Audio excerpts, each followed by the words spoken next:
오늘도 여성 드림 예배 함께 하시는 여러분을 사랑하고 축복합니다. 환영합니다. 이제는 많은 분들이 백신을 맞으셨는데요. 대면 예배가 시작되었습니다. 대면 예배에 참석하기 원하시는 분들은 개인이나 조별로 팀장님께 연락을 주시면 교회 와서 예배도 드리고 또 조별로 편안한 나눔을 갖도록 장소도 준비하도록 하겠습니다. 안식 후 첫날 이른 새벽에 주님이 묻히신 무덤으로 달려간 막달라 마리아는 빈 무덤을 보고 불안과 공포에 쌓였습니다. 그때 주님은 마리아의 이름을 불러주셨습니다. 주님께서 마리아의 이름을 부를 때에 그녀는 마침내 눈을 뜨게 되었고 죄와 사망의 권세를 이기신 부활하신 주님을 보게 되었습니다. 오늘도 우리를 불러주신 주님께서 우리의 죄와 허물로 덮인 마음의 눈을 열어주시고 만나주시고 또 살아계신 주님을 증거하는 증거자의 삶을 살게 하실 줄로 믿습니다. 죄와 사망의 권세를 이기시고 부활하신 주님을 찬양하며 예배로 나아가시겠습니다.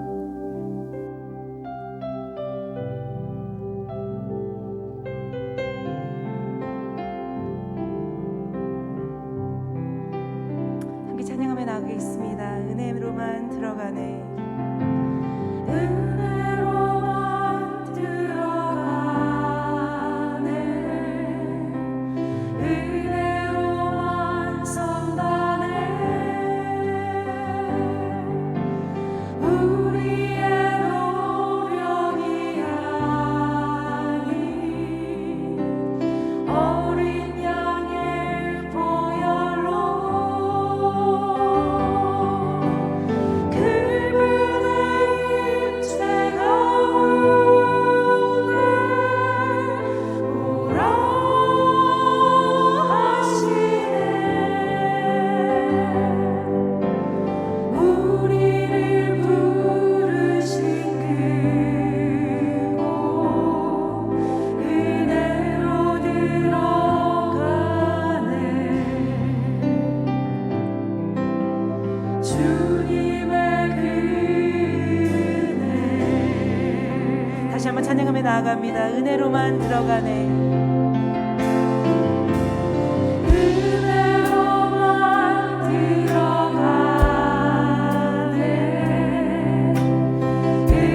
은혜로만 선다네.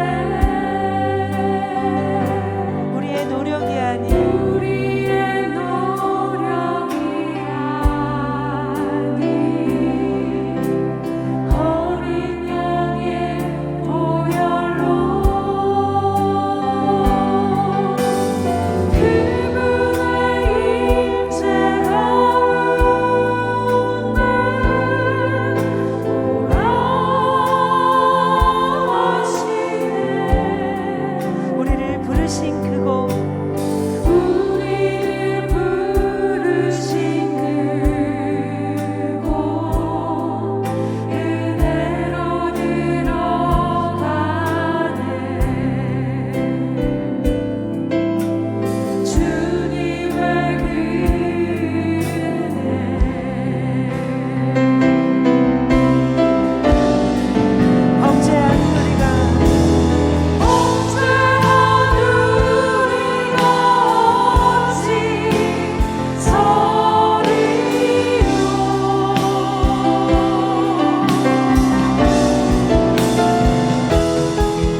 하나님 충만하게 역사하여 주시옵소서.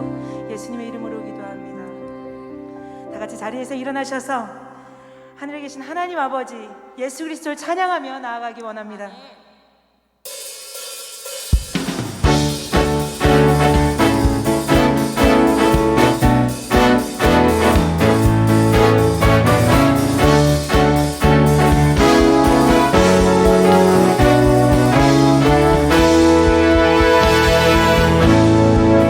하늘 위에 오직 주님밖에 없음을 고백하며 나아갑시다. 하늘 위에 주님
주님의 은혜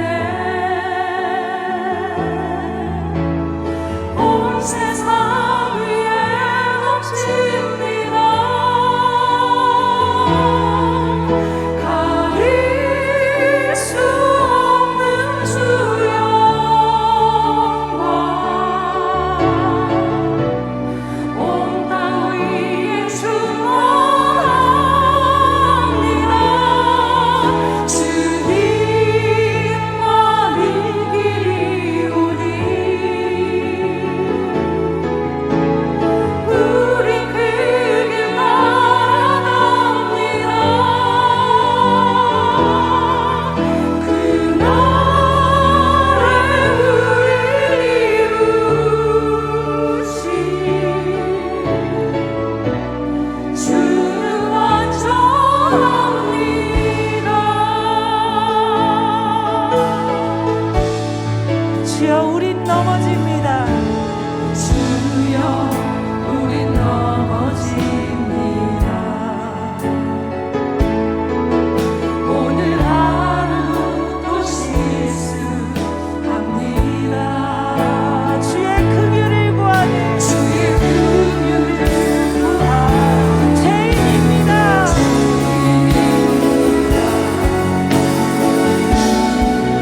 주만 바라보고 하나님의 주님의 은혜를 찬양합니다. 하나님 주님의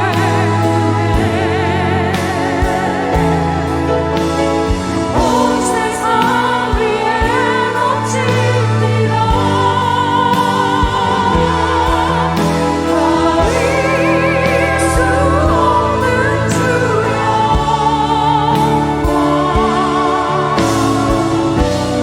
온 땅 위에 충만합니다.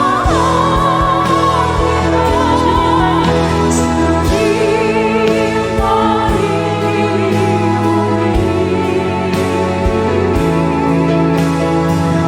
우리 그 길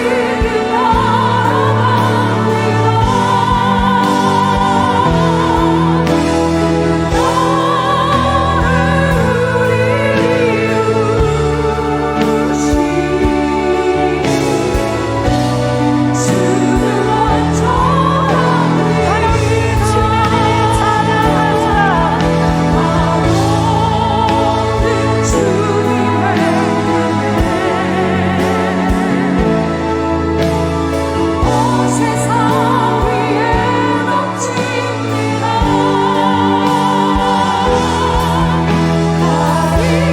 수 없는 주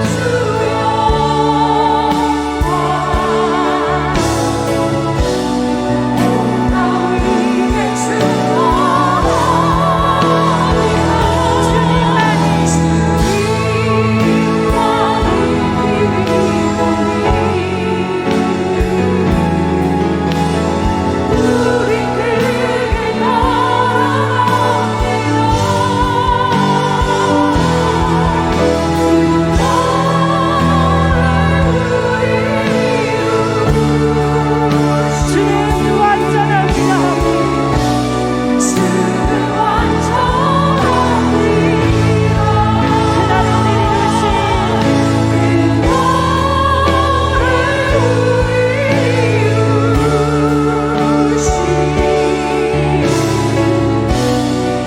주님 완전합니다. 완전하신 하나님께 영광이 나오겠습니다. 할렐루야.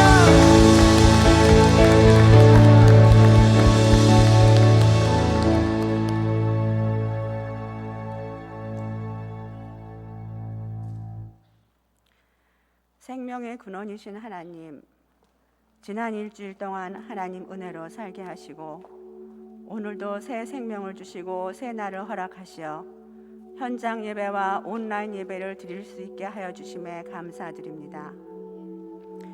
현장과 각 처소에서 감사와 찬양을 드리며 신령과 진정으로 예배를 드리오니 주님 홀로 영광 받으시옵소서.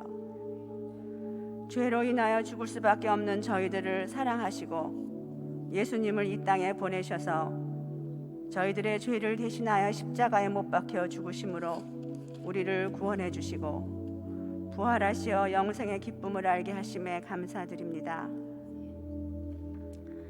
부족한 저희들이 세상 속에 살면서 마음과 목숨과 힘과 뜻을 다해 주님을 사랑하지 못했고 이웃을 내 몸과 같이 사랑하지 못했음을 고백합니다. 불평과 원망, 미움과 편견과 교만 등으로 지은 모든 죄를 용서하여 주시옵소서. 저희들을 불쌍히 여기시어 주님의 보혈로 덮으사 저희들을 정결케 하여 주시고 모든 악과 위험으로부터 보호하여 주시옵소서. 주님, 이곳에 성령의 단비를 내리시어 메마른 저희들의 영이 새로이 살아나게 하시고 곳곳에 생명샘이 솟아나게 하시어 새 생명을 얻게 하시며 이 땅에 생수의 강이 흘러 넘치게 하시어 시냇가에 심은 나무가 철따라 열매를 맺음같이 저희들의 삶에서 많은 성령의 열매를 맺을 수 있도록 성령님 인도하시고 도와주시옵소서. 저희들에게 영적인 분별력과 지혜를 주시어 이 땅에 하나님의 창조 질서가 바로 세워지고 하나님의 뜻이 이루어지도록 세상의 빛과 소금의 역할을 하게 하시고 성령 충만함과 영육 강건함을 주시어 가정을 세우고 사회와 나라와 민족을 세우는 여성들이 되도록 성령님 인도하여 주시고 도와주시옵소서. 전능하신 주님, 코로나 팬데믹으로 심신의 지침과 가정 문제, 경제 문제 등으로 고난 중에 있는 이들의 간구하며 드리는 기도에 응답하여 주시고 겸손과 인내로 주님만을 바라보며 이 고난의 터널을 지나게 하시옵소서.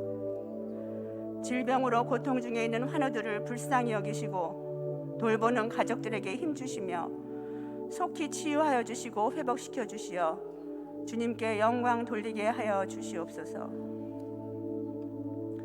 오늘 이 시간 최초의 그리스도인 막달라 마리아라는 제목으로 말씀을 전하실 손정훈 담임 목사님께 성령의 기름 부어 주시고 지혜와 계시의 영을 주시어 말씀을 전하실 때 저희들의 믿음을 새롭게 하시고 믿음의 깊이를 더해가는 은혜의 시간 되게 하시옵소서. 찬양팀의 찬양을 기쁘게 받아주시고 오늘 예배를 준비한 모든 지체들에게 복 내려 주시며 예배드리는 모든 가정에 주님 복 내려 주시옵소서.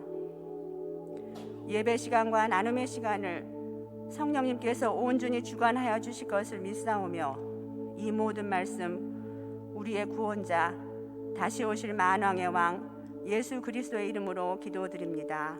아멘.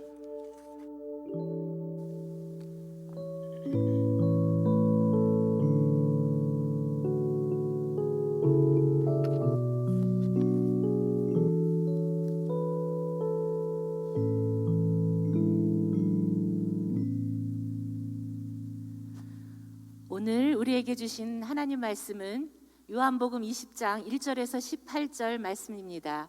한 절씩 크게 교독하도록 하시겠습니다.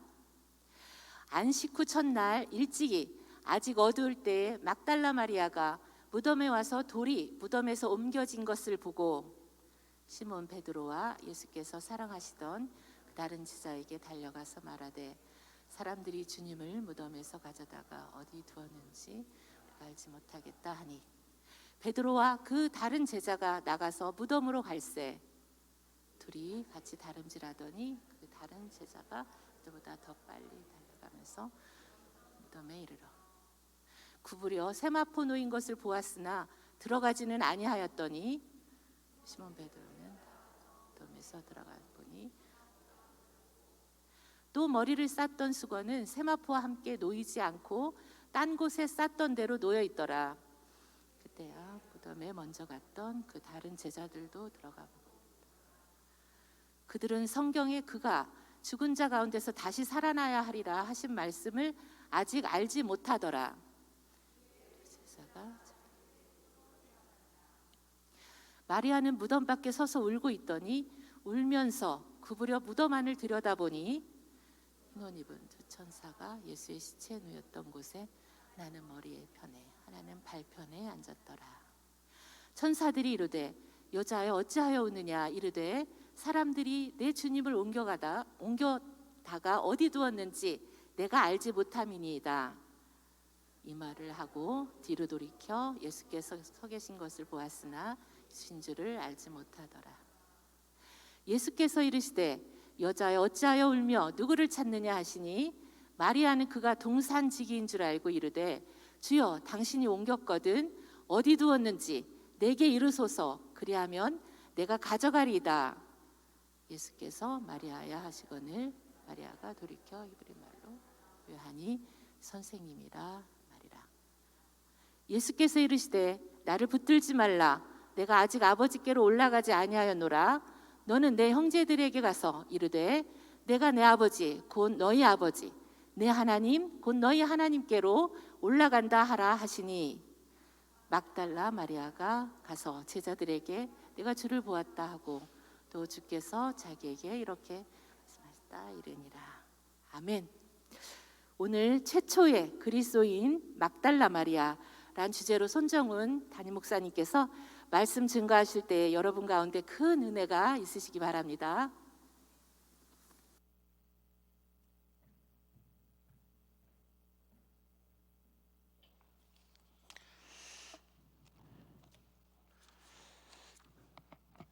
할렐루야, 반갑습니다. 네, 그래도 대면 예배로 이제 모이기 시작했는데요. 조금씩 더 많은 분들이 참석할 수 있게 되길 바라고요. 빨리빨리 백신 맞으세요. 그래서 같이 예배당에서 얼굴 마주 대하고 자유롭게 이렇게 또 성령 충만하게 함께 예배드릴 수 있게 되기를 바랍니다.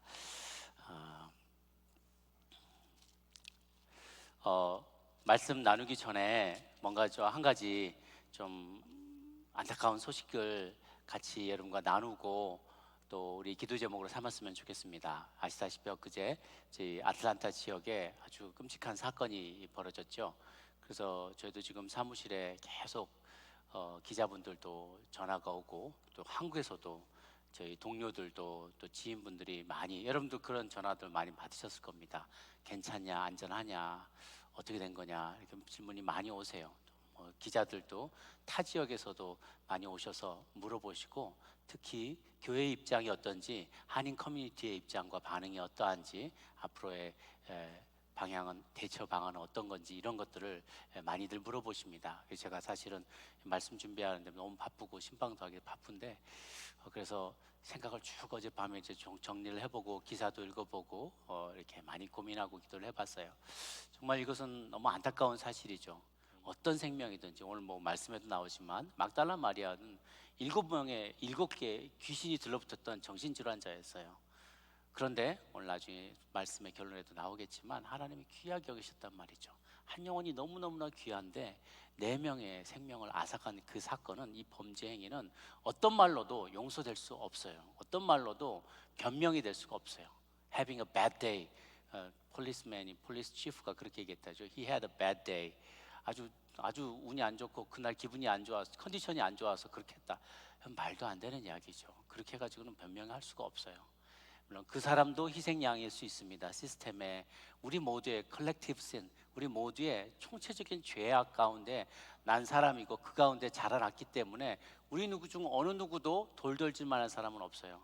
우리도 다 거기에 기여했고 우리도 그러한 상황 가운데 있었다면 어쩌면 그와 다르지 않은 선택을 할 수도 있었을 거라는 생각이 들어요. 그래서 그 사람만 잘못했다는 것이 아니지만 그렇게 말하는 것은 아니지만 그 죄에 대해서는 분명히 우리가 짚고 넘어가고 정의를 요구해야만 한다는 거예요. 우리가 크리스찬이기 때문에 다 사랑해야 됩니다. 다 용서해야 된다고 그러지 않았습니까? 맞는 말이에요. 그러나 개인과 개인의 관계일 때의 문제입니다. 그런데 이것이 어느 사회적인 범위로 넘어가고 이것이 더 많은 사람들에게 나쁜 영향력을 미치고 모방범죄가 더 많아질 것이 염려가 된다면 그것은 분명히 정의의 심판을 받아야 돼요. 그래서 이것은 범죄 행위고 이것은 옳지 않다라고 분명히 사회적으로 그것을 지적해야 되고 잘못됐다는 것을 본인이 인정해야 되고 많은 이들 가운데 알려져서 메시지가 주어져야 됩니다. 그들에게 그런 메시지가 주어져야 다시는 그런 행위를 하지 않게 되는 것이요. 그렇게 함으로써 우리는 더 큰 사랑을 실천할 수 있어요. 더 많은 이들을 보호할 수 있고 많은 이들이 차별받지 않는 세상을 만들 수 있게 됐기 때문입니다. 또한 그것을 위해서 우리는 이거는 그냥 겉으로만 드러난 문제이고 그냥 문제가 생겨날 때마다 그 문제에 대해서 반응하면서 나가기에는 우리 세상의 문제가 너무나 커요. 가장 근본까지 가야 된다는 거죠. 근본의 뿌리에 뭐냐? 죄의 문제가 해결되지 않으면 서로를 향한 그 증오는 멈추지 않는다는 거예요. 한, 흑, 백 다 갈등의 요소들이 다 있어서요. 우리 안에 근본적으로 주님 안에서 하나 되지 않으면 유나이티드 네이션이 되기가 어렵다는 거예요. 그 근원은 뭐냐? 신앙은 사회를 통합합니다. 근데 세상의 철학은 그리고 이념은 세상을 갈라놔요. 세상의 이데올로기는 사람을 갈라놓지만 우리의 믿음은 하나로 유나이트합니다. 우리를 하나로 묶어줘요. 그래서 믿음이 유일한 솔루션이라는 거죠. 신앙이 유일한 솔루션이라는 거예요. 그걸 위해서 제가 이제 곧 발표도 하겠지만은 클락선에서 우리가 조금씩 그 난민 사역들을 좀 더 구체적으로 자원자를 받아서 실행하기로 이제 그쪽과 이야기가 다 끝났습니다. 그래서 조금씩 그것을 진행하고 있고 몇 주 후부터는 저희가 도네이션 받은 어떤 한 하우스가 있어요. 난민들이 거기서 묵을 수 있도록 싱글맘하고 어떤 난민 패밀리가 하나 묵을 수 있는 곳이 있는데 오자마자 막 그 난민들 들어와서 미국 영어도 못하고 여러 시스템도 하나도 모르고 트래블 할지도 모르고 그러는 가정들이 이제 들어오게 되면 저희가 가서 그 집을 다 수리해드리고 잔디도 깎아드리고 안내도 해드리고 음식도 갖다 해드리고 이런 일들을 조금씩 하고요. 또 거기 들어오게 되는 여기로 미국으로 처음 들어오는 난민들과 저희 교인들이 매칭이 되어서 그분들의 생일 축하해주고 학교 들어갈 때 축복해주고 어려움이 있으면 같이 도와주고 잔치도 벌려주고 그렇게 하면서 저희가 받았던 사랑과 은혜를 되돌려드리고 또 그런 식으로 우리와 다른 인종, 마이너리티잖아요. 마이너리티 중에 마이너리티 이제 막 들어온 레퓨지들은 대부분 전쟁이나 내전으로 상처받은 사람들이 이곳에 많이 들어와요. 그리고 폴리티컬한 아슬람이 많아요. 그게 정치적인 망명하신 분들이 많기 때문에 그분들을 도와드리면서 그 소수민족들도 우리가 과거에 겪었던 그 어려움과 서러움을 겪지 않아도 되도록 우리가 그것을 예방하는 일들도 많이 하게 될 것입니다. 그것이 그런 프로젝트가 런칭이 될 때 여러분 작은 힘이나마 보태어 주시고 같이 기도해 주시기를 바랍니다. 네, 오늘 말씀 최초의 그리스도인 막달라 마리아 말씀으로 제목으로 나누겠습니다. 왜 그 사람이 최초의 그리스도인이지? 제자들도 많이 있는데 예수 믿었던 사람도 많이 있는데 왜 그 사람이 최초의 그리스도인지 의아해하실 것 같아요. 책을 보신 분들은 또 아실 겁니다만 소개를 해드릴게요. 왜 막달라 마리아인가? 막달라 마리아는 누군가? 성경에 마리아가 엄청 많이 나와요. 우리로 치면 영희예요, 영희. 그 영희인데 죄송합니다. 영희. 전주 영희, 서울댁 영희, 그 포항댁 영희, 근데 영희라고만 부르면 그 영희가 어느 영인지 잘 모르니까 성이라는 개념이 나온 거는 굉장히 최근의 일입니다.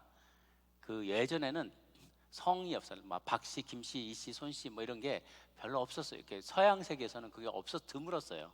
그러니까 근래 일이고 상대적으로 근래 일이고 대부분은 누구 오브 어디, 그러니까 뭐 세인트 프란시스 오브 아시시 그러면 아시시의 프란시스코 이렇게 그 동네 이름을 따서 뭐 헤르베르트 폰 카라얀 맞나? 하여튼 폰이 붙으면 그 뒤에 뭐 동네 이름 같은 게 나오거나 폰 뭐 하여튼 오브 어디에 이렇게 오를레앙의 잔다르크 뭐 이런 식으로 누구 어디에 누구 그러니까 이름만 주로 불렀는데 이름만으로는 차별이 잘 안 가고 이름이 똑같은 사람 많고 보통 성인들의 이름을 따왔기 때문에 그 성인의 이름을 가진 존 그러면 존 어디의 존인지가 잘 모른다는 거예요. 그래서 히브리 성경에 보면 누구의 아들 누구 이렇게 얘기해요. 누구의 아들인데 누구의 할아버지 누구의 아들 누구의 아들 해서 한 1대까지 또 구별이 안 가면 2대 정도 더 불러가지고 누구 집안의 누구 아들 누구 이렇게 부르면 이게 확실하게 구별이 됐던 거죠. 마리아가 5명이나 나오지만 요한의 어머니 마리아도 있고 또 우리 마르다와 마리아 할 때 그 마리아도 있고 그래서 또 여기 마리아는 누구냐면 막달라 마리아라는 여인이에요. 누가복음 8장에 나오는 8장 1절 2절에 보면 또한 예수님이 또한 악귀를 쫓아내심과 병 고침을 받은 어떤 여자들 곧 일곱 귀신이 나간 자 막달라인이라 하는 마리아와 헤롯의 청지기 구사의 아내 요한나와 수산나와 다른 여러 여자가 함께하여 자기들의 소유로 그들을 섬기더라라고 그랬어요. 짧게 나왔지만은 예수님이 각 성과 마을에 두루다니면서 하나님 나라 복음을 선포할 때 12제자가 함께하였고 이 여자들이 함께했다는 거예요. 근데 그 여자 중에 한 사람이 바로 오늘의 주인공 막달라 마리아라는 거죠. 이 막달라라는 지역은 갈릴리 호수 서쪽에 위치해 있는데요. 염색업과 직물업이 아주 발달한 도시여서 다른 곳보다 돈이 많다 보니까 도덕적으로 많이 부패한 곳이었어요. 이곳에서 이제 막달라 마리아가 태어났는데 그의 젊은 날 성장 과정에 대해서는 하나도 써 있지 않아요. 그런데 한 가지 분명한 것은 7 귀신이 들렸었던 사람이라는 거예요. 귀신이 하나만 붙어도 어렵죠.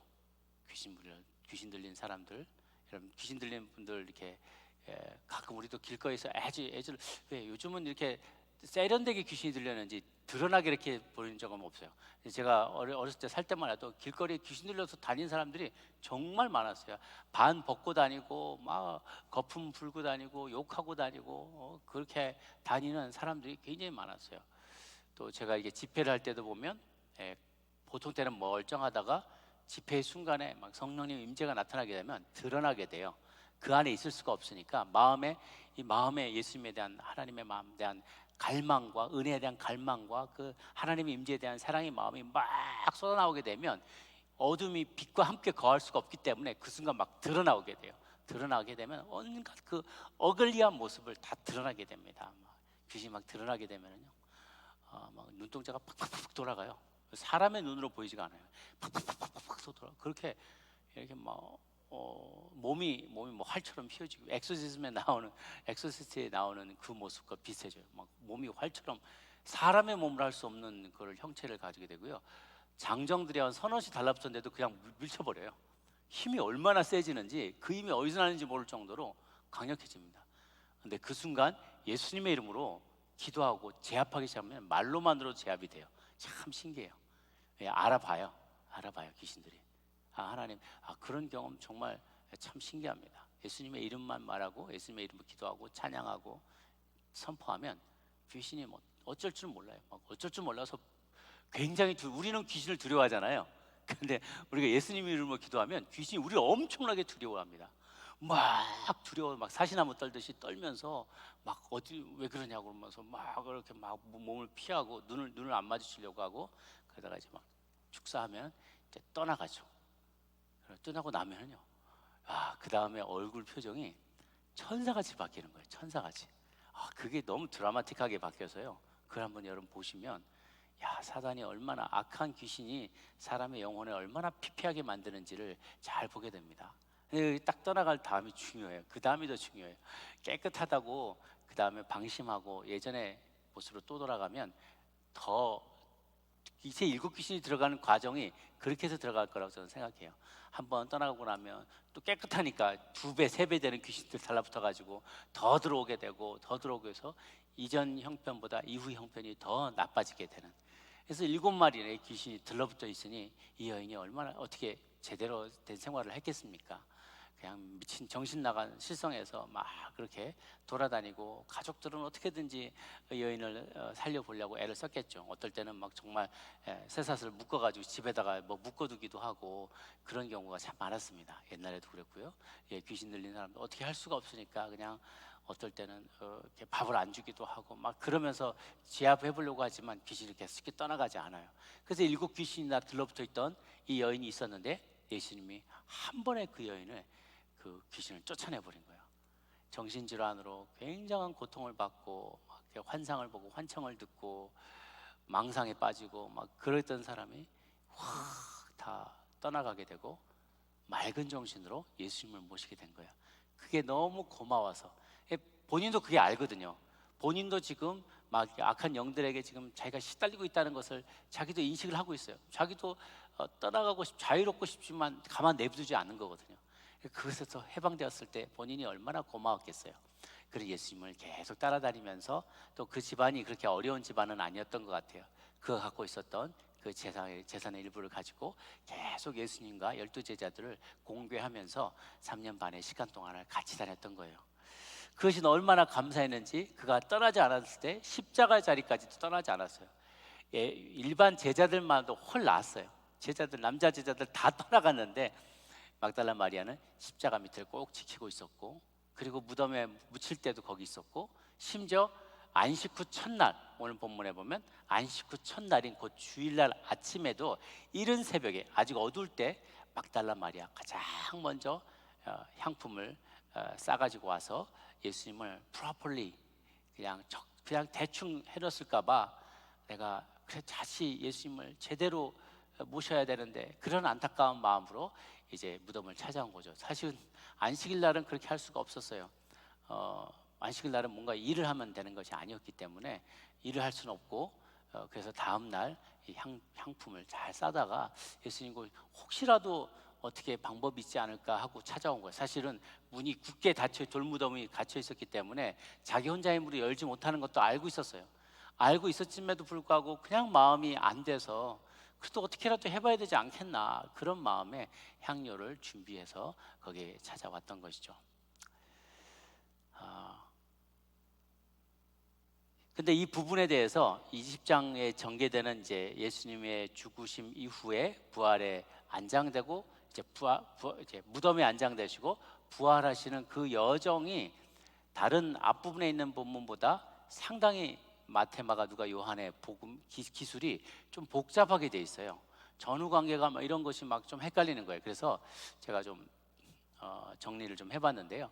이렇게 A부터 한 H까지 순서대로 한번 정리해봤어요. 한번 보시면은 파워포인트 한번 띄워주시면은요, 그 제가 순서대로 한번 설명을 드려볼게요. 뭐 꼭 그 순서가 그렇게 중요한 것은 아니지만 혹시 여러분 가운데 말씀 읽으면서 난 이거 한 번은 꼭 그런 분 계세요. 네, 정리가 안 되면 이해가 안 되는 분들, 그런 분들은 나중에 화면 캡처하시든지 하셔서 스탑하셔서 한번 자세히 보시기 바랍니다. 첫 번째, 막달라 마리아를 포함한 여러 명의 여성들, 요한나, 아까 말했던 그 요한나 있죠? 헤롯의 그 청지기, 헤롯의 청지기의 와이프였어요, 요한나. 그러니까 집안에 돈이 얼마나 많았겠어요? 헤롯의 청지기니까 재무부 장관쯤 되는 거죠. 재무부 장관의 아내이기 때문에 그래도 사이드로 들어오는 돈이 많았을 거예요. 그러니까 여기 막달라 마리아와 함께 예수님을 늘 따라다니면서 서플라이를 이제 공급을 했던 거죠. 야고보의 모친인 마리아 등이, 야고보와 요한이 둘 다 형제니까 거기에 어머니 마리아 등 여러 명이 있었어요. 여러 명 이들이 와서 예수님 무덤을 찾아갑니다. 동시에 갔는지 앞서거니 뒤서거니 하면서 갔는지 그것은 정확하지가 않아요. 두 번째, 이 막달라 마리아가 먼저 빈 무덤을 발견하게 됩니다. 그리고 돌아가서 들어가 보질 않고 돌아가서 베드로와 요한에게 그 사실을 알려요. 무덤에 도굴꾼들이 들어왔는지 모르겠다. 그 grave robber가 굉장히 많았단 말이에요. 특별히 누가 묻히고 나면 값진 물건들을 막 거기다가 막 쌓아놨을 가능성이 많기 때문에 다른 사람이 와서 채가기 전에 이 도굴꾼들이 서로 경쟁하듯이 유명한 사람, 세도 있던 사람, 알려진 사람들의 무덤에는 제일 먼저 침탈에 들어갔어요. 몇 사람 와서 돌무덤만 넘기면 되니까 보니까 무덤이 돌이 옮겨져 있는 거예요. 그걸 보고 야, 이거 큰일 났다, 벌써 도굴꾼들이 손을 썼구나 그러면서 안에 들어가지도 전에 달려가서 베드로와 요한에게 사실을 알렸던 거죠. 세 번째는 뭐냐면, 그러는 동안에 막달라 마리아가 베드로와 요한에게 가는 동안에 남아 있었던 다른 여인들 혹은 바로 직후에 도착한 남은 여인, 마리아, 요한나, 야고보의 모친 마리아, 이런 여인들이 있었단 말이에요. 남은 여인들에게 한 천사가 나타나서 예수님이 부활하셨다, 그 사실을 제자들에게 알려라라고 얘기를 했다는 거죠. 이렇게 남은 여인들이 이제 두려워하면서 무덤을 떠나고 용기 내서 제자들의 말하기로 결심을 하며 가고 있었어요. 근데 그때 먼저 도착했던 막달라 마리아와 베드로, 요한이 빈 무덤 이렇게 무덤으로 오게 됩니다. 서로 엇갈리는 거죠. 오게 되고 이제 2번입니다. 베드로와 요한이 먼저 도착해서 빈 무덤에 들어가 보는데 요한은 들어가 보지 않고 베드로는 안으로 들어가서 살펴봤다 그랬어요. 그때 막달라 마리아는 바깥에서 울고 있었습니다. 자, 이때 이 남은 여인들이 사도들에 가서 베드로와 요한 뺀 나머지 사도들에 가서 본 것을 말하자 베드로와 요한이 돌아오지 않은 상황에 남아있던 제자들이 그 증언을 무시해요. 말이 되냐고. 그리고 이제 베드로와 요한이 그걸 다 목격한 뒤에 돌아가고 났을 때 혼자 있던 막달라 마리아가 오늘 본문처럼 무덤 안에 들어갔다가 두 명의 천사와 부활하신 예수님을 만납니다. 그다음에 이제 H번 이게 예수님 부활하신 예수님과 첫 번째 만남이에요. 첫 번째 만남. 그다음에 이제 H로 들어갑니다. H 벌써 그렇죠? 남은 여인들이 여기 아까 남은 여인들이 사도들을 떠나 집으로 가는 길에 예수님을 만나게 됩니다. 예수님이 그 여인들에게 다시 사도들에게 나를 증거하라고 보내셨다는 거예요. 이것이 예수님과의 두 번째 만남이죠. 자, 여기까지가 첫 번째 만남, 두 번째 만남. 두 가지가 모두 다 대상자는 여성들이었다는 거예요. 최소한 3명의 이상의 여성들이 부활하신 예수님의 최초의 목격자가 됩니다. 그리고 그날 이후에 오늘 여기 쓰지는 않지만 그날 오후에 주일 오후에 엠마오로 가는 두 제자들에게 세 번째 예수님이 나타나시게 돼요.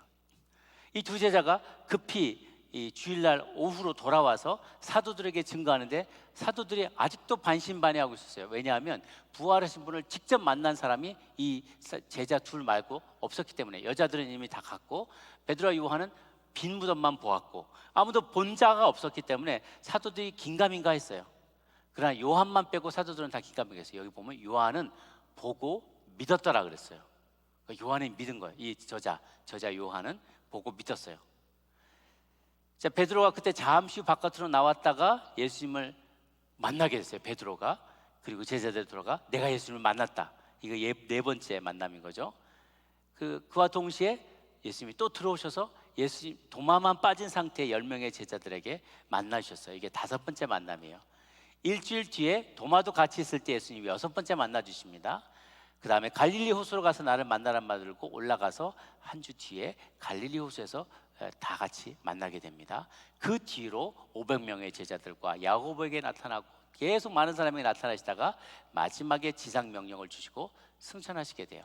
이걸 다 합치게 되면 예수님은 정말 많은 사람 부활하시고 나서 동네 구석에서 누구 한 사람 나왔다 하고 딱 들어가신 게 아니라 엄청나게 많은 사람들 앞에 드러나신 거예요. 근데 자, 여러분 보십시오. 제가 이따가도 말씀드리겠지만 이렇게 많은 기록들이 적혀져 있고 이것이 예수님 사후 30년, 40년 안에 다 적혀져 있다면 수많은 사람들이 이 어카운트, 이 설명을 보고 말도 안 되는 소리다. 그런 적 없다. 내 주변의 사람 물어봤는데 아무도 그런 사람 없었다. 라고 말한다면 우리에게 성경책이 주어지지 않았을 거예요. 믿을 만한 게 못 된다고 사람들이 비난하고 많은 사람들이 그 사실을 믿지 않게 될 거니까. 근데 이 내용들이 그대로 우리 사이에 남아오고 오늘날 수십억의 인구들이 이 성경을 믿게 되었다는 사실은 그 30년 안에 예수님의 사후 30년 안에 부활 후 30년 후에까지 살아남았었고 실제로 부활하신 예수님을 본 사람이 그 사실을 증거했다는 거예요. 그리고 디펜드 했다는 거예요. 이것이 사실이라고 프루브 했다는 거예요. 그렇기 때문에 이렇게 많은 사람들이 그 내용을 믿게 되었다는 것이죠. 그래서 오늘 내용을 세 가지로 한번 정리를 해보자면 먼저 우리는 믿고 싶지 않기 때문에 믿지 않는 것이다 라고 말할 수 있어요. 우리는 믿고 싶지 않기 때문에 믿지 않는 것이다. 우리가 가장 이 오늘 본문을 보면서 제일 처음 드는 질문은 왜 제자들은 예수님이 그렇게 나는 부활하겠다, 나는 다시 살아겠다, 사흘 만에 성전을 허물라, 내가 다시 사흘 만에 성전을 허물라 그러면 사흘 만에 내가 다시 세우리라 자신에 대해서 말씀하시고 내가 다시 인자가 다시 살아야 될 것이다 그렇게 강조했음에도 불구하고 왜 예수님의 제자들은 실제로 예수님이 부활하실 거라는 것을 그 사실을 믿지 않았을까요? 믿었다면 최소한 무덤 앞을 떠나지 않고 계속 지키고 있어야 하지는 않았을까요? 안식이라 그래도 아무 일을 하지 않았어도 자신이 3년 반 동안이나 따라다녔던 스승이라면 나 같으면 정말 그 사실이 믿겨지지 않아서 처음엔 좀 도망갔다 할지라도 먼 발치에서라도 그 사실이 너무도 믿겨지지 않아서 그 주변을 배회했을 것 같아요. 그런데 딱 예수님 돌아가고 나니까 발 딱 끊고 손절해버리고 어디가 다 숨어 있는 거예요. 다락방에. 얼마나 무서웠길래. 부활의 주님을 믿었더라면 그게 두렵지 않았을 텐데, 죽어도 사는 거니까 두렵지 않았을 텐데 그 마음이 없었어요. 하나같이 다. 그리고 안 그랬더라면 예수님 부활하셨다라는 막달라 마리아의 리포트를 들었을 때 내가 그럴 줄 알았어 라고 그걸 다 동일했어야만 했는데 믿지 않았다는 거예요. 그 얘기를 들어도 믿지 않았다는 거죠. 심지어 이거는요, 비교해 보면 더 비참해요. 예수님의 적들조차 믿었어요. 최소한 그럴 수도 있겠다라는 가능성을 생각한 게 예수의 적들이었어요. 그래서 로마 병사들을 지켜서 쟤네들이 또 예수님 부활했다고 또 막 다닐지 모르니까 단단히 감시해라 라고 하면서 보초까지 세워줬잖아요. 그러니까 원수들은 오히려 마치 귀신 들린 자가 예수님을 더 잘 믿는 것처럼, 귀신이 예수님 잘 믿는 거 알죠? 귀신 들린 사람들에게 예수님이 찾아오면 어찌하여서 오셨나이까, 아직 때가 이르지 않았는데 왜 벌써 오셨나이까. 그 거라사에 귀신 들린 사람이 그렇게 얘기를 했잖아요. 정말 예수님을 귀신같이 알아봤잖아요. 귀신도 예수님을 믿는다고요. 근데 일반인들이 안 믿는데 귀신도 예수님 잘 믿는 것처럼 예수님의 원수들이 예수님의 부활을 가능성을 더 높이 생각했다는 거예요, 제자들보다. 사실은 막달라 마리아도 잘 믿지 못했던 것은 마찬가지예요. 그냥 예수님이 부활했다라고 처음에 리포트한 게 아니라, 처음에 리포트했을 때는 도굴꾼들이 가져갔나 보다.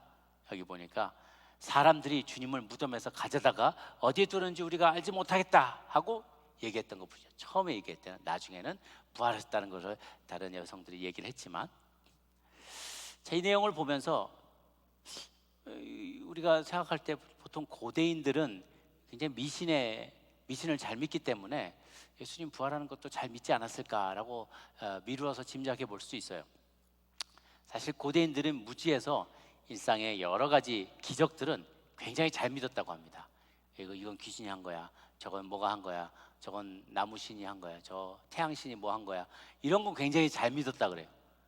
그럼에도 불구하고 이들이 좀처럼 믿기 어려웠던 것은 죽은 자가 살아난다는 이야기였어요. 죽은 자가 살아난다는 것은 좀처럼 믿지 못했어요. 이 죽은 자가 부활한다는 것을 믿는 사람은 유대인, 헬라인, 이방인 중에 어느 누구도 없었습니다. 죽은 사람이, 인간으로서 죽은 사람이 다시 살아난다는 것을 믿기가 어려웠던 거예요. 그런데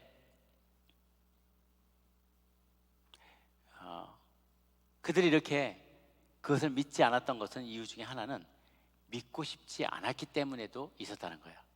믿고 싶지 않기 때문에 믿지 않았다라는 말이 어떤 부분 정확할 수 있어요. 보세요, 성경이 사실이고 예수님이 죽었다가 부활하신 것이 그리고 사실이고, 그래서 우리의 인생의 주관자, 왕이 되기를 원하신다는 소식을 인정하게 되면 그 순간 어떻게 해야 되냐면 우리가 우리의 의지를 그분 앞에 서렌더 해야 된다는 거예요.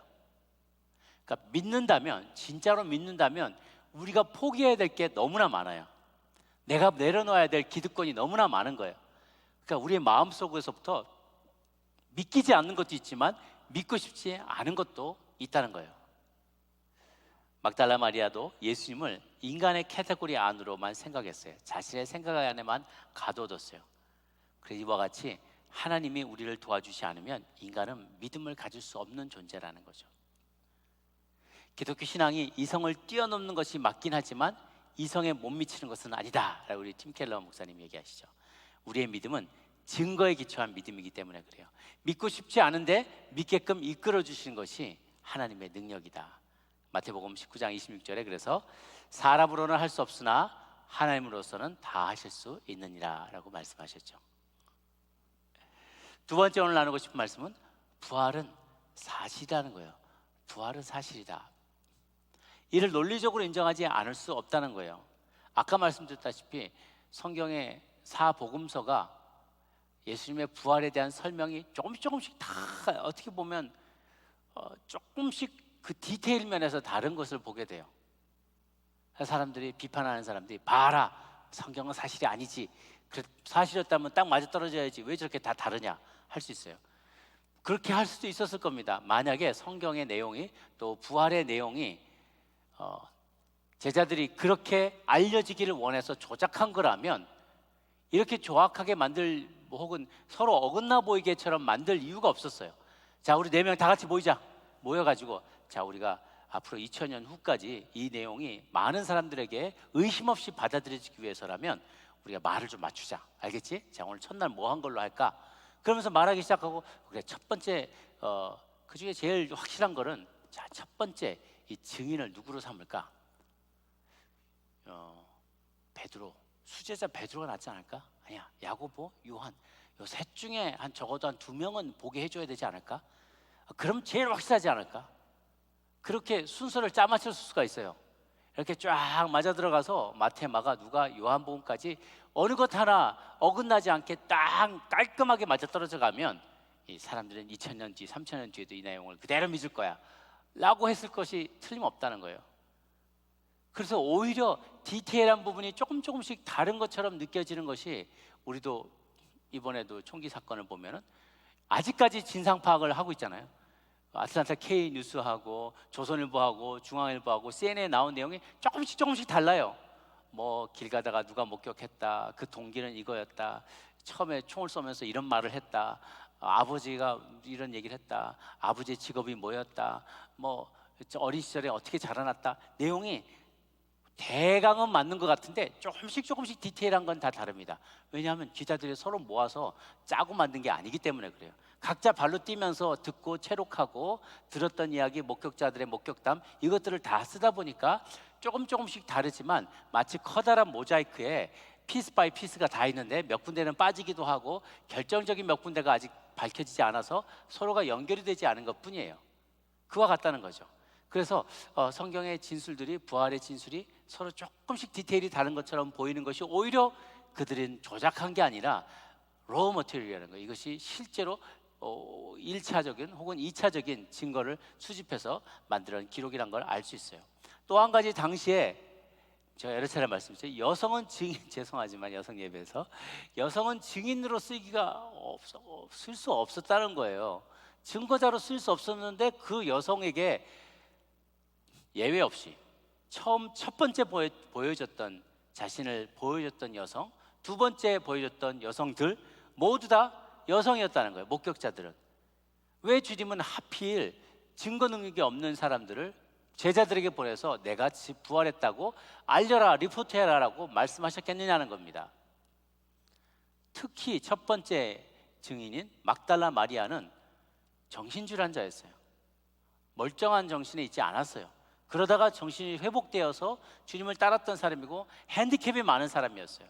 marginalized people이에요. 이 사회에서 어떻게 보면 제껴놓고 생각하는 그런 사람이었어요. 그런데 그 사람에게 주님이 먼저 나타나셔서 나를 증거하라고, 부활은 나를 증거하라고 말씀하셨다는 거예요. 그리고 이후로 수백 명이 부활하신 주님을 목격했다고 하죠. 또 한 가지 결정적인 증거 중 하나는, 그 전까지 예수님을 부활을 믿지 않았고 도망다니고 마가의 다락방에서 숨어서 덜덜덜 떨던 제자들의 삶이 180도 바뀌어가지고 그분은 부활하셨다라고 하면서 죽음까지도 불사하고 그분의 부활을 증거하고 다녔다는 사실이 자체가 이 부활이 사실이라는 움직일 수 없는 증거가 된다는 것입니다. 또 이 모든 사람들이 12제자가 다 유대인들이었잖아요. 이 유대인들은 웬만해서는 인간이 신이라는 것을 인정하지 않는 사람들입니다. 철저하게 신본주의적인 사람들이고, 그것을 우상으로, 다른 인간이 하나님이다라고 생각하면 그걸 우상으로 섬긴다고 생각할 수 있었기 때문에, 만약에 제자들이 되거나 예수님이 부활하신 하나님의 아들이고 참된 신이었다는 것을 말할 수 있을 때 가장 last person, 말할 만한 사람 중으로 우리가 기대할 만한 가장 라스트 퍼슨이 유대인들이었다는 거예요. 그 유대인이 한 명도 아니고 11명이나 나중에 첨가돼서 12명이 전원이 다 제때 죽지 못하는 그런 비참한 죽음을 맞으면서까지도 그분은 사실상 하나님의 아들이셨다, 죽음에서 부활하신 신과 같은 분이었다라고 증언할 때에는, 유대인들이 하나같이 그렇게 증언했고 최초의 신자들은 모두 다 유대인들이었다는 사실을 감안한다면 이것이 얼마나 그 가능성이 떨어지는 일인지 일반의 사람들이 생각했을 때 거의 불가능에 가까운 일들임에도 불구하고 그런 증거들이 일어나게 됐다라는 것 자체가 예수님의 부활을 움직일 수 없는 증거라는 것을 알게 돼요. 왜냐하면 그 뒤로도, 그 전으로도 그렇고 예수님 이전에도 그렇고 예수님 이후에도 그렇고 자칭 메시아라는 사람들이 참 많이 나왔어요. AD 130년경에 바코흐바라는 사람이 나타나서 아직도 로마의 그 식민 통치 아래 있을 때 유대인들을 규합해가지고 심지어 그 예루살렘까지도 탈환했어요. 군사를 일으켜서 많은 그 로마 군대들 다 몰아내고 예루살렘을 탈환할 정도까지 막강한 힘을 과시했어요. 그리고 스스로 나는 메시아다라고 선포하고 그 말 잘 듣는 그 똘마니 같은 랍비가 하나 있었어요. 그 랍비 하나를 딱 앞세워가지고 자기를 바코바 별의 아들 이렇게 이름을 지으면서 자기가 메시아다라고 선포했던 거죠. 근데 그러다가 뭐 로마가 쳐들어오게 되고 다시 이게 그 진압을 당하게 되면서 그가 죽게 되었어요. 죽으면서 메시아답지 않은 말들도 많이 하면서 마치 하나님의 신성을 부인하고 내 능력으로 유대인들을 구원할 수 있다는 것처럼 스스로 많이 말하던 것들이 나중에 이제 비판의 소지가 됩니다. 그가 딱 죽자마자 그가 메시아라는 그를 추종하는 사람들은 싹 사라지게 됐어요. 다 그래요.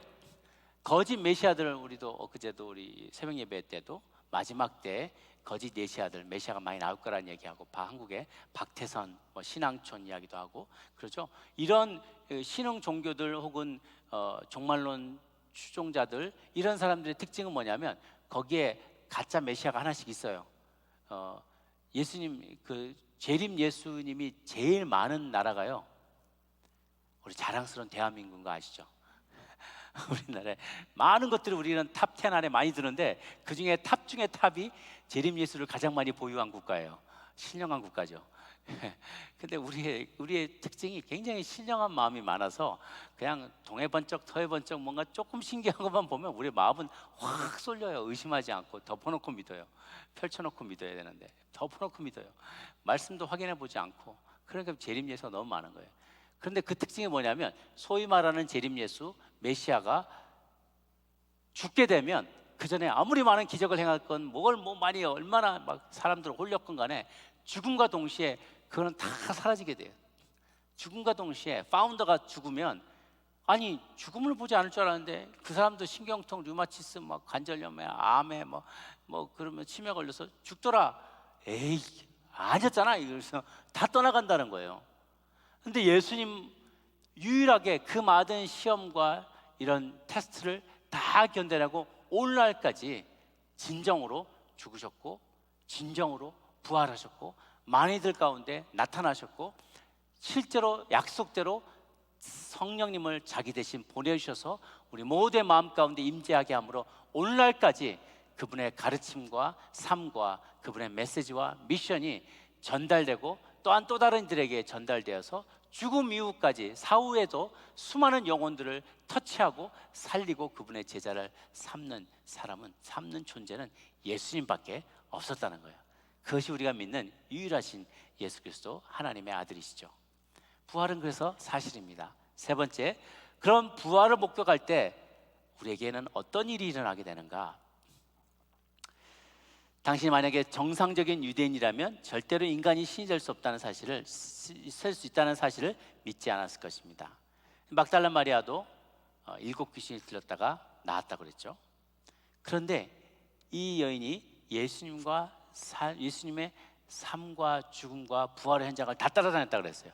처음부터 공생의 시작부터 공생에 마친 이후 부활 때까지 떠나지 않고 끝까지 있었던 사람은 12제자도 아니고요. 어느 12제자도 아니고요.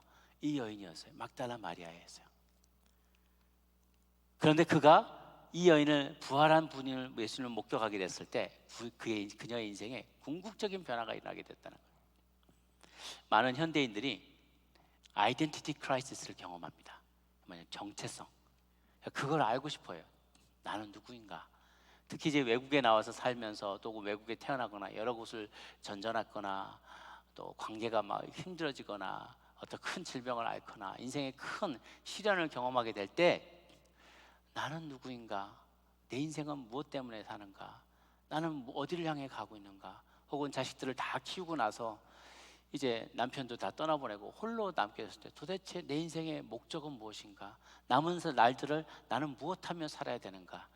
내가 나를 이 땅에 보내신 하나님의 이유 목적은 무엇인가? 큰 중병에 걸렸다가 히스기야처럼 살아나신 분들 같은 경우에 야 그럼 나는 덤을 얻은 인생인데 가끔씩 그런 분들이 있었어요. 큰 교통사고를 어제도 신방을 갔는데 어떤 분이 그러시더라고요. 큰 교통사고를 당해서 죽을 뻔해서 살아났는데 그때 정신이 바짝 들었다는 거예요. 아, 내 인생은 왜 하나님 나를 살려주셨나? 그걸 막 생각하게 되는 거죠. 마찬가지예요. 막달라 마리아가 우리 모두가 어떤 가치를 인정받고 싶어요. 나는 왜 태어났고 왜 살아가고 있고 무엇을 위해 살아가야 되는가?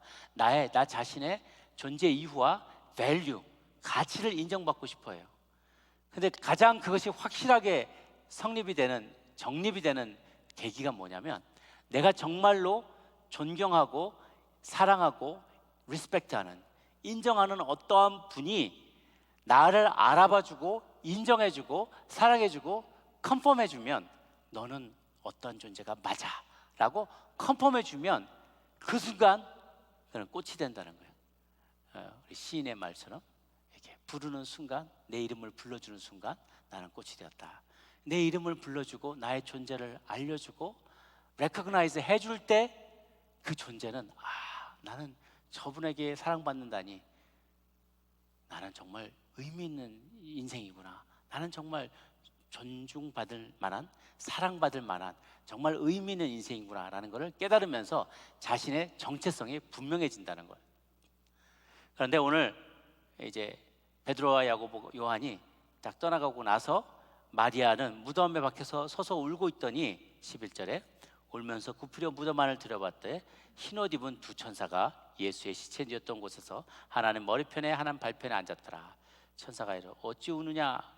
사람들이 내 주님을 옮겨갔어요. 어디 두었는지 내가 알지 못해요. 동산직인 줄 알았던 거예요. 사실 그리고 이제 말을 타고 뒤로 돌이켜서 예수님께서 서 계신 것을 보았는데 예수님인 줄은 몰랐던 거예요. 동산직인 줄 알았어요. 여자여 어찌하며 울며 그 누구를 찾느냐? 마리아가 우리 같으면 보면 예수님 이렇게 할 텐데, 지금 너무 여성분들의 특징 중에 죄송합니다. 정신이 나가면 배는 게 없어요. 그래서 막 너무 감정이 복받쳐가지고 예수님 누가 시신을 훼손당했다, 도굴당했다 생각을 하니까 너무 속상한 거예요. 그러니까 지금 제정신이 아니에요. 막 울고 있는데 어찌하여 누구를 찾느냐? 예수님이 계셨는데 누가 가져가는지 좀 말 좀 해줘요. 예수님 보고서 그 얘기를 하는 거예요. 누가 데려가는지 좀 말 좀 해줘요. 어떻게 보면 정신 차려서 보면 우스운 광경일 수도 있겠지만 그만큼 그 마음에 이 베드로 야고보는 그랬다는 얘기가 안 나오고, 베드로 요한은 그랬다는 얘기가 안 나오거든. 막 울고 막 그랬다는 얘기가 없어요.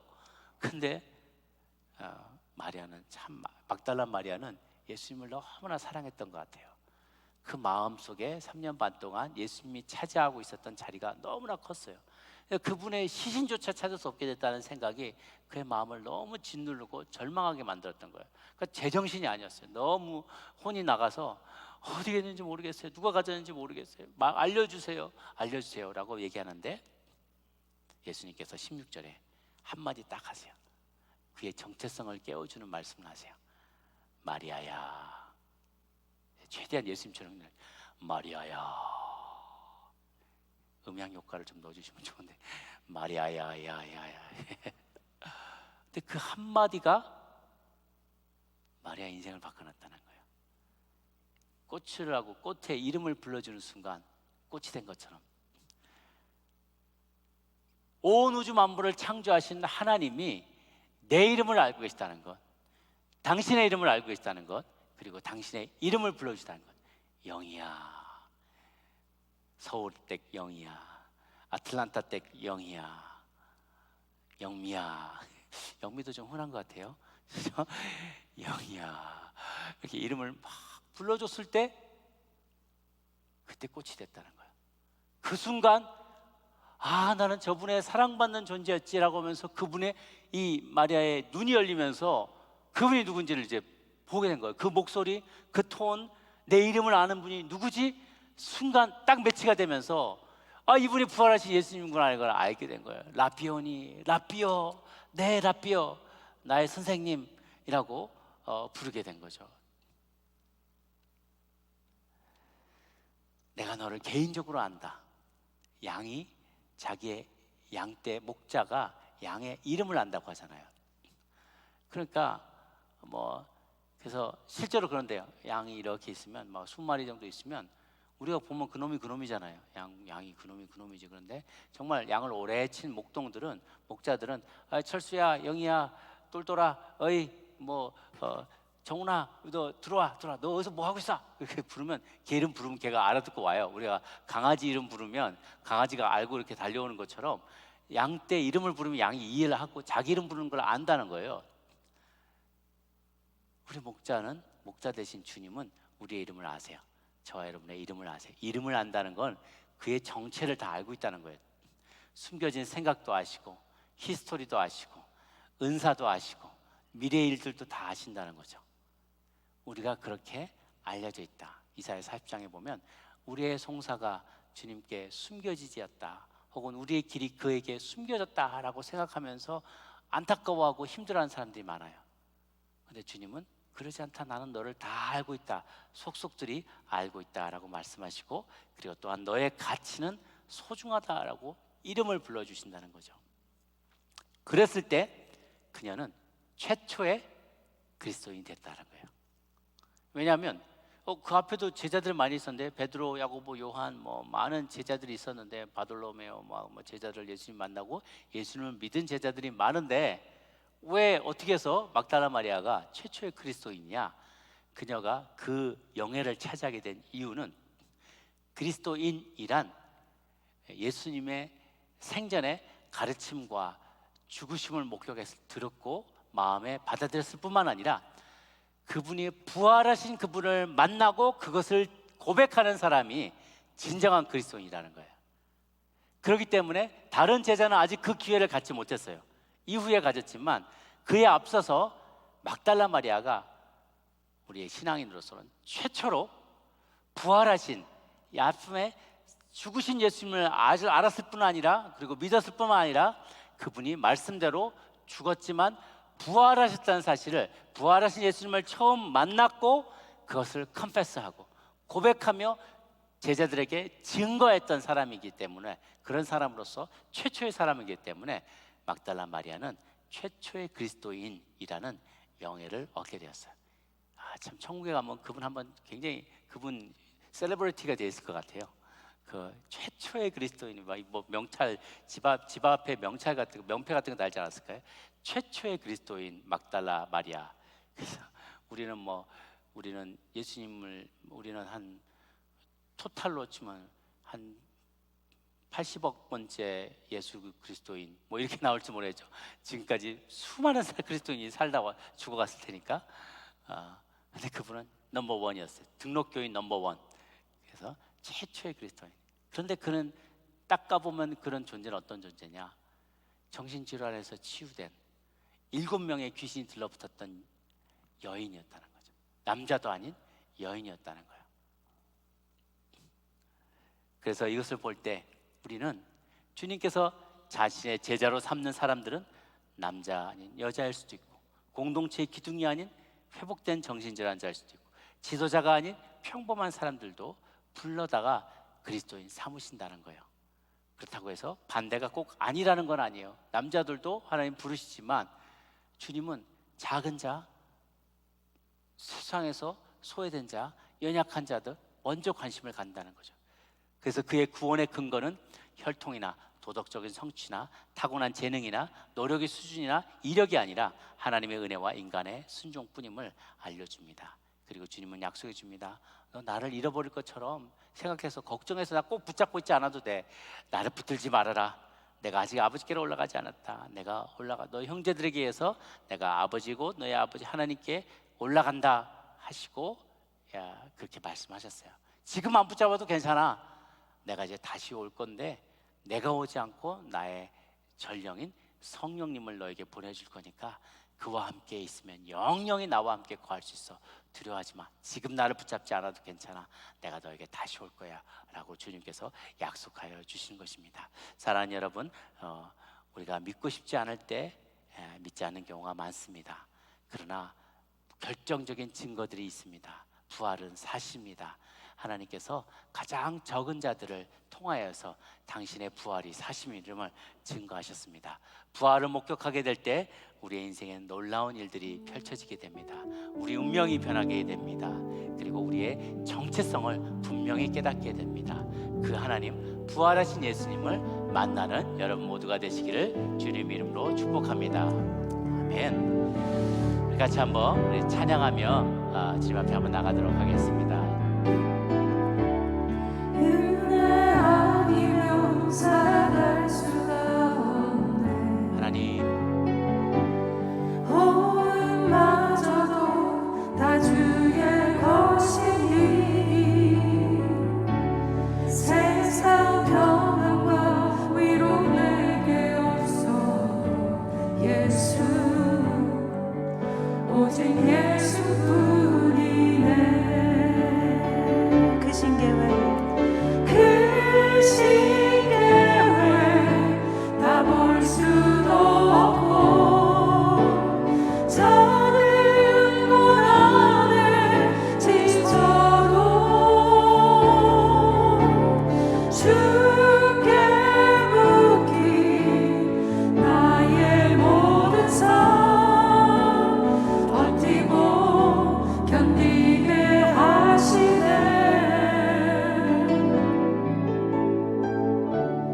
은혜 아니면 살아갈 수가 없네.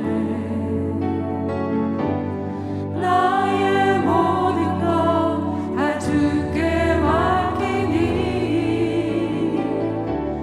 참된 평안과 위로 내게 주신 주 예수 오직 예수뿐이네. 우리 함께 기도하며 나가기 원합니다. 우리가 주님을 믿게 된 것은 오로지 하나님의 은혜입니다. 막달라 마리아가 빈 무덤을 보았지만, 심지어 부활하신 예수님을 보았지만 그가 정말로 부활하신 예수님인 줄을 믿기가 어려웠습니다. 그러나 주님께서 우리에게 찾아오십니다. 자신을 계시하여 주십니다. 알려주시고 우리에게 믿을 수 있도록 우리를 북돋아 주시고 격려하여 주실 때, 은혜 베푸실 때 우리는 진정으로 부활하신 주님을 만난 그리스도인이 되게 됩니다. 우리는 믿고 싶지 않습니다. 왜냐하면 믿을 때 나 자신을 내려놔야 되고 포기해야 될 나의 기득권이 너무나 많기 때문에 그렇습니다. 내 인생을 나의 뜻대로 살고 싶어 하고 내 인생을 나의 마음대로 설계하고 싶습니다. 그러나 그래서 믿고 싶지 않고 믿어지지 않습니다. 그러나 주님이 찾아오십니다. 도와주십니다. 사람의 능력으로는, 사람으로는 할 수 없으나 하나님으로서는 다 할 수 있다라고 약속하여 주십니다. 그 주님이 내게 부활하신 주님을 확실하게 믿을 수 있도록 도와주시옵소서. 내게 믿음을 더하여 주옵소서. 은혜로 내게 찾아와 주옵소서. 우리 간절한 마음으로 다시 한번 통성으로 기도하며 나가도록 하겠습니다. 함께 기도하겠습니다. 은혜가 많으신 주 그 신계회 하나님, 다 볼 수도 없고 저는 고난에 지쳐도 주께 묻기 나의 모든 삶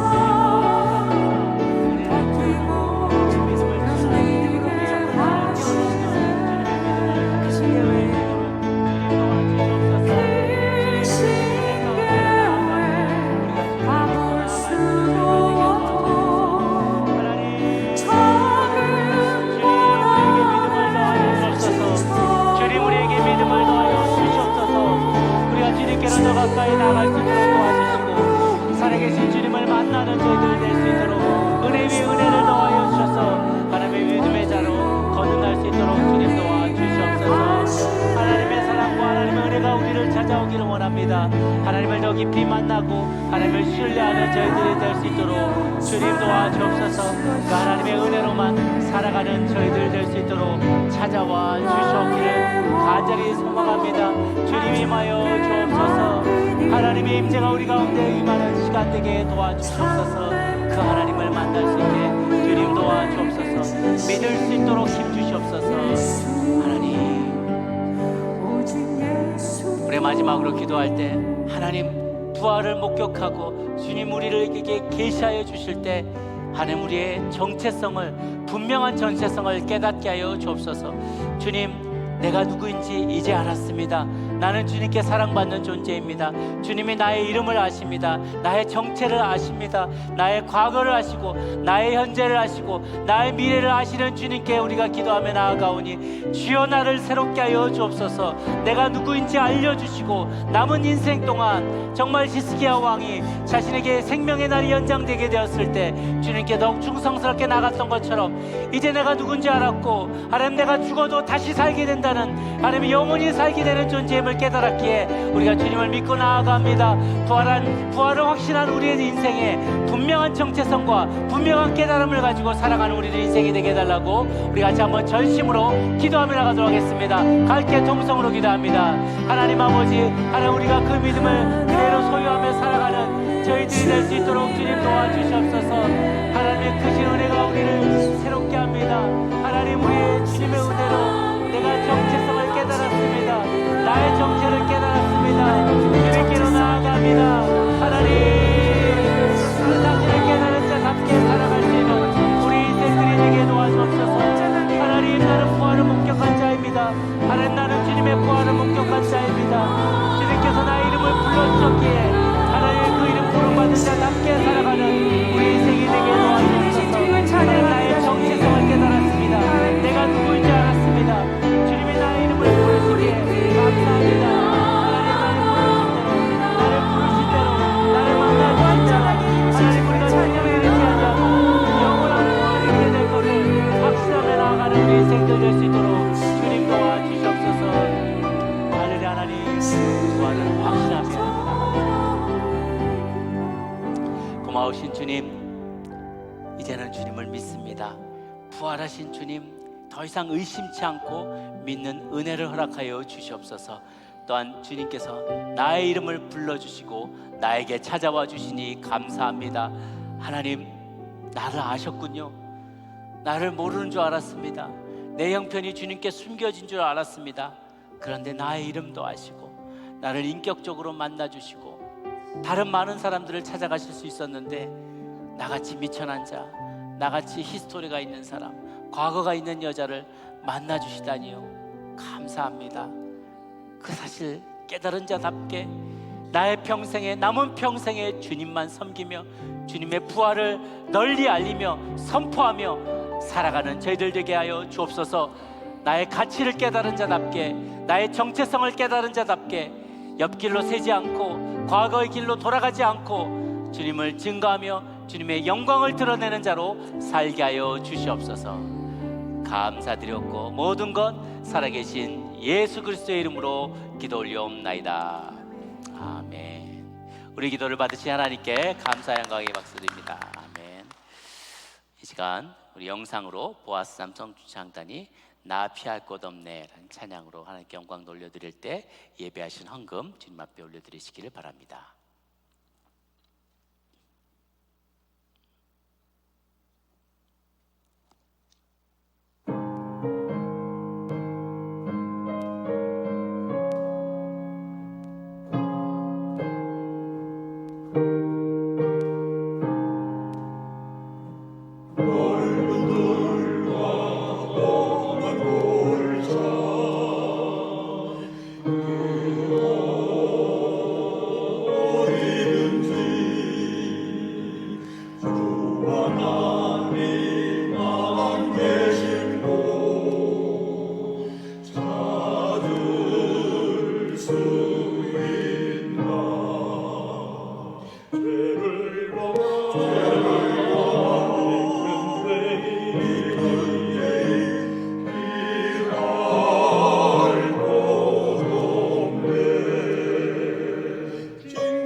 아멘. 기도하겠습니다. 고마우신 주님, 한 주간도 주님의 은혜로 우리 붙잡아 주시고 좋은 것으로 먹여 주시고 입혀 주시며 안위하여 주시니 감사합니다. 사순절 기간을 지나고 있습니다. 부활하신 주님을 목격한 막달라 마리아의 그 진술로 인하여 많은 이들이 주님을 믿게 되고 또 많은 이들 가운데 그 스토리가 전파된 것처럼 우리도 하나님의 은혜 받은 자답게 주님의 부활을 증거하며 살아가는 자들 되게 하여 주옵소서. 그래서 감사한 마음, 우리에게 그 복된 소식을 알려주시고 우리 이름을 불려주시는 것에 감사하여서 주 앞에 물질 올려드렸습니다. 이 물질 쓰이는 곳마다 부활하신 주님의 스토리가, 이야기가 널리 알려져서 더 많은 이들이 죽음을 두려워하지 아니하고 부활을 소망하며 주께 나오게 하여 주시옵소서. 이제는 우리 주 예수 그리스도의 은혜와 하나님 아버지의 크신 사랑과 성령의 교통하심이 부활하신 주님을 만나고 증거하기에 삶을 드리겠노라 다시마는 고개 숙인 주의 사랑하는 백성들 머리 위에 그 사실을 증거하고 계시는 많은 선교사님들 위해 이제부터 영원토록 함께 합시기를 간절히 축원하옵나이다. 아멘.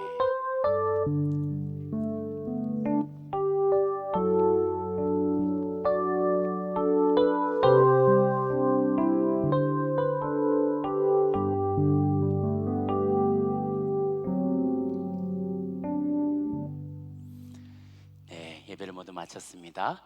소그룹 나눔 질문 소개해 드리도록 하겠습니다. 당신은 성경에서 읽은 것, 예수님이 부활하셨고 내 삶을 통치하게 원하시며 내가 죽고 난 후에 심판이 있을 것, 이 모든 것이 사실일까 봐 그것을 인정하고 싶지 않았던 적이 있습니까?